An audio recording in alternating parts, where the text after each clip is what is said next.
Nah, apakah wajib minta maaf? Bisa ya bisa. Ya harusnya iya.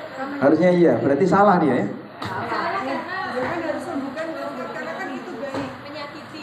Apakah harus rembukan? Wong sing dijak rembukan ora tau gelem kok. Bukan mau poligami. Ini kesimpulan yang salah kalau kayak gitu. Diam-diam, saya nggak perlu diam-diam, Bu. Baik. Kenapa ketika seseorang berbuat maksiat, emosi kita tidak lebih besar dibandingkan ketika seseorang berbuat hal yang mubah? Karena perasaan. Karena apa? Pertimbangan perasaan. Sehingga ketika akal dengan perasaan itu perasaan lebih dominan, orang akan berbicara sesuai dengan kondisinya. Tapi kalau akal lebih dominan, dia akan berbicara berdasarkan aturan. Baik, sekarang kembali ke sini tadi ya. Mana yang lebih besar dosanya, meninggalkan sholat atau zina? Meninggalkan sholat. Kenapa?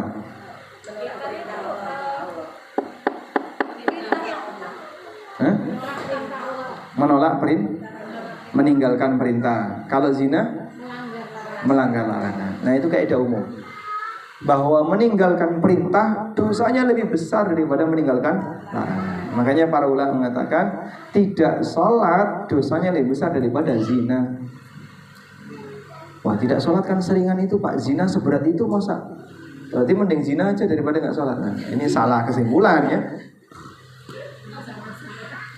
Kita tidak sedang ngasih pilihan berbuat maksiat, tapi sedang membandingkan dua perbuatan maksiat, mana yang lebih gede dosanya. Baik. Kenapa? Lihat ini. Kesalahan iblis itu menolak perintah. Kesalahan Adam melanggar larangan. Adam diampuni, iblis tidak diampuni.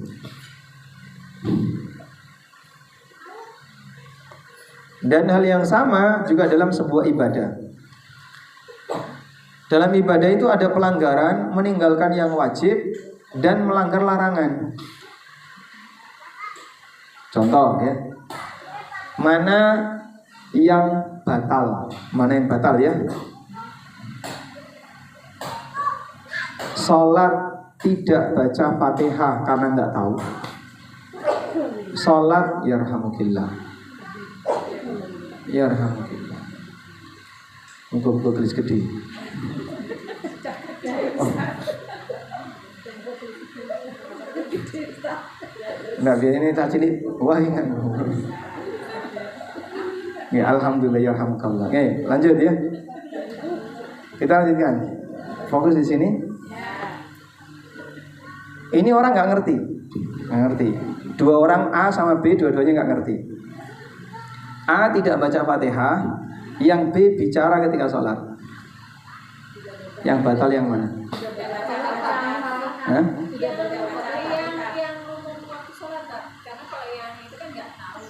Dia dua-duanya nggak tahu. A dan B dua-duanya nggak tahu. Kesalahan A tidak baca Fatihah karena nggak tahu. Kesalahan B bicara ketika sholat karena nggak tahu. Yang batal yang mana? Yang B? Hah? Enggak batal atau tidak? Tidak batal. Ya. Jadi orang melakukan larangan dalam sholat, misalnya bicara atau ketawa atau makan dalam sholat, karena nggak tahu tidak batal. Kalau nggak tahu ya. Di zaman Nabi SAW dulu ada kayak gitu. Ya, jadi ada orang sedang sholat jamaah, terus ada yang bersin. Tahu? Apa sih?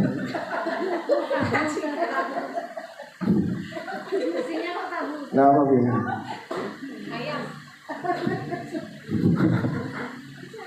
Nah, yang bersin ini kemudian mengucapkan alhamdulillah. Ada orang namanya Muawiyah bin Abil Hakam. Dia mengucapkan yarhamkallah. Akhirnya dilirik sama sahabat-sahabat kanan kirinya. Ya, Muawiyah langsung komentar, "Madzan taduruna ilayya?" Kamu lihat apa? kok lirik-lirik aku? Terus ditepuk sama orang, tepuk, terus dia diam. Nah, itu yang batal berapa? Itu sahabat deh. Hadisnya riwayat Bukhari Muslim. Akhirnya Nabi SAW tanya selesai sholat, siapa tadi yang gaduh? Ana ya Rasulullah. Kemudian beliau mengatakan, inna hadas salah la yasluhu fihi min kalamin nas. Kalau sholat itu nggak boleh bicara. Innama hiya dzikrullah wa qiraatul Quran. Isi sholat itu zikrullah dan baca Al-Quran. Sehingga Rasulullah SAW tidak memerintahkan kepada orang ini untuk mengulang sholatnya. Karena yang bersangkutan melakukan larangan tidak tahu. Tapi ada sahabat yang sholat tidak tumaknina suruh ngulang. Karena tumaknina itu rukun sholat. Paham ya? Baik, iblis itu kesalahannya tadi, begitu dia merasa lebih tinggi daripada Adam, langsung diusir dari surga. Lihat itu ayatnya, coba dibaca. Ayat halaman 88. Ya? Baca. Qala ma mana'aka alla tasjuda id amartuk. Qala ana khairum minhu khalaqtani min narin wa khalaqtahu min tin. Qala fahbit minha fama yakunu laka an tatakabbara fiha fakhruj innaka minas sagirin. Begitu dia bersikap sombong, tidak mau sujud, merasa lebih mulia karena diciptakan dari api, maka Allah perintahkan, fahbit minha, keluar kamu dari surga. Fama yakunu laka an tatakabbaru fiha, karena kamu tidak sepatutnya menyombongkan diri di dalamnya. Maka keluarlah, sesungguhnya kamu termasuk orang yang hina. Semua amal ibadah iblis tidak diakui. Semua amal ibadah iblis tidak diakui. Coba berapa tahun iblis ibadah? Wallahu a'lam. Sebelum Adam diciptakan itu berapa tahun Pak kehidupan sudah ada? Wallahu a'lam, mungkin ribuan tahun. Lebih lama daripada umur bumi. Baru kemudian Allah ciptakan Adam. Kapan takdir itu telah ditetapkan oleh Allah? 50.000 tahun sebelum Allah menciptakan langit dan bumi. 50.000 tahun kan hadisnya itu. Sebelum Allah menciptakan langit dan bumi, Allah sudah tetapkan takdir 50.000 tahun sebelum penciptaan langit dan bumi. Baik. Maka dalam hal ini semua ketaatan iblis tidak diakui gara-gara ujub yang terjadi pada iblis. Obat ujub apa? Coba lihat di situ. Kata kuncinya adalah merasa bahwa dirinya sangat lemah dan rendah di hadapan Rabb-nya, di hadapan Allah. Bahkan ketika dia beramal, dia merasa takut amalnya tidak diterima. Karena memandang keagungan Allah dan kerendahan amal yang banyak kekurangan. Ini prinsip. Kasih garis bawah itu ya. Ketika dia beramal, takut amalnya tidak diterima karena memandang apa? Keagungan Sang Pencipta, keagungan Allah dan kurangnya amal yang dilakukan. Contoh sederhana. Ya. Anda masak seperti ini ya. Misalnya Anda masak gitu. Baik, Anda masak dikasihkan tukang dengan dikasihkan presiden, bedanya di mana? Bedanya di mana? Hah? Khawatir boten kerso. Kalau tukang, nggak ada istilah kerso, doyan ratuyan pangkat, gitu ya. Tapi kalau di hadapan misalnya pejabat atau presiden yang kita sangat menghormati, maka saat kita menyajikan makanan untuk beliau, kita akan khawatir, wah jangan-jangan orang disenggol, orang kerso, gitu ya. Maka kita akan muncul kekhawatiran itu, paham ya? Kenapa kita nggak takut amal kita tidak diterima? Kita sedang beramal kepada Rabbul Izzah yang Maha Agung, Maha Besar. Di saat yang sama amal kita penuh dengan kekurangan. Nah, seperti itulah yang terjadi pada hamba yang Allah sebutkan di surat Al-Mu'minun ayat 60. Walladzina yu'tuna ma atau wa qulubuhum wajilatun annahum ila rabbihim raji'un. Dan orang-orang yang beramal dengan hati yang takut, karena mereka tahu bahwa sesungguhnya mereka akan kembali kepada Rabb-nya. Takut tidak diterima. Aisyah radhiyallahu anha bertanya, "Ya Rasulullah, apakah yang dimaksud itu adalah orang yang sholat, baca Quran, puasa, tapi dia berzina, dia minum khamr sehingga dia takut amal ibadahnya tidak diterima?" Jawab Nabi SAW, "La ya ibnat Siddiq, bukan seperti itu wahai putri Abu Bakar. Tapi mereka adalah orang yang puasa, orang yang sholat, sedekah, namun dia takut amalnya tidak diterima." Bagian terakhir ada pesan Imam Syafi'i. Coba kita lihat di sini ya. Jadi caranya bandingkan nikmat dengan amal. Jika kamu khawatir terjangkiti penyakit ujub terhadap amalmu, lihatlah luasnya ridha Allah yang kamu cari. Renungkan pahala yang kau harapkan. Bayangkan beratnya siksa yang kau takutkan. Perhatikan nikmat yang menuntut kau untuk disyukuri. Dan ingat aneka ujian yang kau alami. Jika kamu bisa merenungkan salah satu dari hal itu, maka amalmu akan kelihatan kecil di hadapanmu. Ya, saya ulang ya. Dikotai aja itu, kata Imam Syafi'i. Ada beberapa poin yang beliau minta agar kita merenungkannya, berkaitan dengan keagungan perbuatan Allah kepada hambanya. Saya berbicara perbuatan Allah kepada hambanya, bukan keagungan zat Allah. Ini perbuatan Allah ya. Hal-hal besar yang Allah berikan kepada kita. Satu, apa? Luasnya ridha Allah. Dua, besarnya pahala yang kita dapatkan. Besarnya pahala yang disediakan oleh Allah. Tiga, beratnya siksa yang menjadi ancaman Allah. Empat, nikmat ya Allah yang harus disyukuri. 5, ujian yang kita hadapi. Ya, Imam Syafi'i mengatakan, kira-kira sholatmu ya, dengan surga itu sebanding nggak? Nggak sebanding. Sudah, begitu dia melihat salah satu saja, dia merasa amalnya kecil. Maka dia tidak akan merasa ujub dengan amalnya. Bisa dipahami insyaallah? Alhamdulillah. Nah, kita sama-sama sedang belajar. Karena ujub itu timbul tenggelam, terutama mohon maaf ya, orang yang sering di depan, peluang ujubnya lebih besar. Sehingga ujian untuk selalu hati-hati, jangan sampai riya, jangan sampai ujub. Bagi mereka yang berada di depan mungkin lebih berat dibandingkan mereka yang berada di depannya Ustaz. Wallahu a'lam. Wa sallallahu ala nabiyyina Muhammadin wa ala alihi wa sahbihi wasallam. Silakan. Ujubnya itu dalam konteks bercanda itu gimana? Misalkan dia pintar terus, ya siapa dulu kan dia pintar gitu. Iya, antara serius sama bercanda. Sebenarnya ucapan seperti ini juga nggak boleh ya.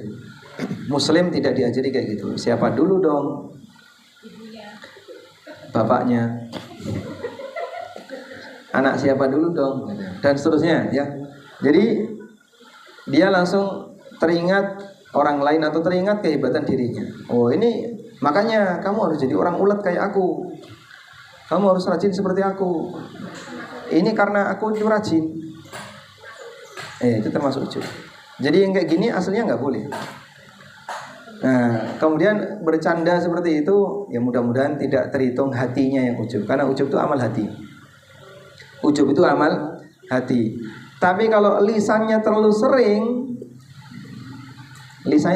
seperti itu, bisa jadi mewakili keadaan hati yang sebenarnya. Misalnya ya, ada orang bawa makanan, Mosok aku ora diciprati. Guyon maksudnya. Atau ada orang ngasih hadiah ke Anda. Misalnya ngasih baju. Ketika nerima, sesuk mentani wae ya. Tapi maksudnya guyon. Apakah sebenarnya orang ini minta duit? Apakah sebenarnya orang ini minta duit? Tidak kan? Tapi maksudnya apa? Guyon. Ya matur nuwun tapi sesuk mentane wae. Mentan tahu Bu? Uang. Dia dikasih baju, terima kasih tapi sesuk mentahnya saja. Ya. Apakah dalam hati orang ini ada keinginan untuk minta disedekahi? Tidak. Cuman ketika itu terlalu sering, orang kan menilai, oh berarti emang benar dia itu minta disedekahi. Maka bisa jadi berawal dari kalimat-kalimat lisan. Kalau terlalu sering itu mewakili batin. Allah. Baik, mau cakap? Ya.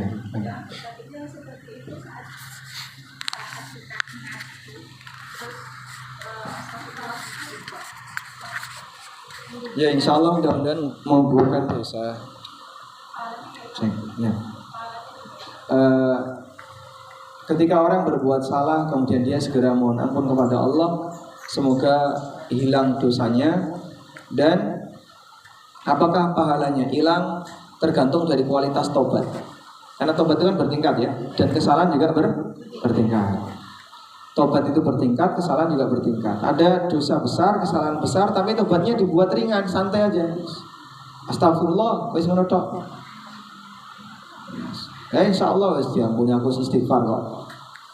Tapi dia tidak melihat dosamu ki kayak apa gitu.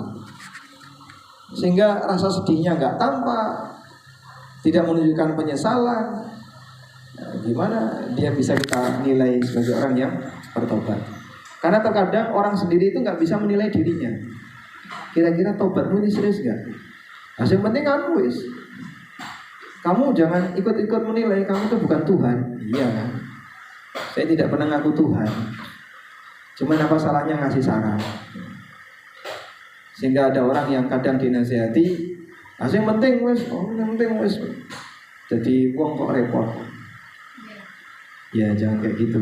Kalau pengen selamat harus yang serius. Wallahu a'lam.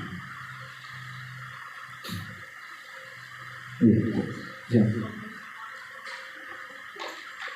Sombong kepada orang sombong. Jadi sombong kepada orang sombong yang dimaksud di sini adalah kita tidak tawadhu di hadapan orang yang sombong. Orang yang sombong dalam urusan dunia, misalnya dia merasa lebih hebat, dia merasa punya banyak harta. Obrolan kelas mewah. Jangan tawadhu di hadapan orang seperti ini. Unjing. Ya. Karena bahaya. Tawadhu di hadapan orang duniawi itu bahaya. Dan kita nggak boleh ketularan. Jadi merasa hina di hadapan dunia. Imam Ahmad itu kan pernah punya pembahasan tentang hukum cium tangan. Cium tangan kepada orang yang dimuliakan itu boleh dengan syarat bukan karena latar belakang dunia. Dunia itu bisa harta, jabatan, dan seluruh turunannya. Sehingga kalau kita ketemu orang, wah ini karena lebih sepuh, kita cium tangan, boleh. Kita ketemu orang karena dia lebih berilmu, boleh. Lebih bertakwa, boleh. Kita menghormati karena usia dan karena agama. Cium tangan boleh. Cium tangan suami Pak? Hah? Itu harus. Yo gantian. Nanti suami dicium tangannya, ibu dicium tangannya juga. Hah? Keningnya. Sudah? Pipinya. Terus apa lagi? Sehingga yang dimaksud sombong kepada orang yang sombong tadi apa? Jangan tawadhu di hadapan orang yang sombong kepada dunia. Ada teman yang ngasih testimoni. Jadi dia bilang seperti ini.